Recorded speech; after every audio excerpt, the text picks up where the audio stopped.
पावसाळ्यात दिवसेंदिवस महापुरामुळे अनेक दुर्घटना घडत असतात। यवतमाळच्या आर्णी तालुक्यातील सावळी सदोबा परिसरातून असाच एक धक्कादायक प्रकार समोर आला।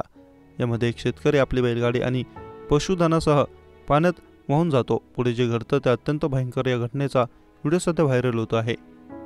यवतमाळ आर्णी तालुक्यातील सावळी सदोबा परिसरातील उमरी कोपेश्वर येथे ही घटना घडली।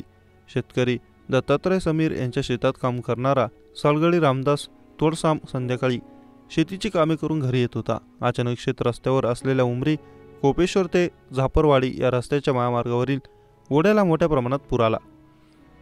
दुपारपासून चालू असलेल्या मुसळधार पावसामुळे परिसरातील शेतकऱ्यांच्या शेतातील सर्व कामे बंद झाली होती। शेतशिवारातील सर्व शेतकरी शेतमजूर आपल्या घराच्या दिशेने निघाले होते। ओढ्याला आलेल्या पुराचे पाणी वाढत होतं आणि संध्याकाळी झाली होती। त्यामुळे सालगडी रामदास तोडसाम यांनी आपली बैलगाडी पुराच्या पाण्यातून घालण्याचा निर्णय घेतला। मात्र बैलगाडी आणि गाडीला मागे गाय आणि वासरू बांधून पुराच्या पाण्यातून मार्ग काढत असताना अचानक पुराचे पाणी वाढले। गाडी मागे बांधलेले असलेली गाय व वासरू पाण्यात वाहून गेले। मात्र पाण्यात कोसळल्यानंतर शेतकऱ्यांनी मोठ्या शितापीने नदीचा काठ गाठला। नंतर बैलांना देखील आपली सुटका करून घेतली।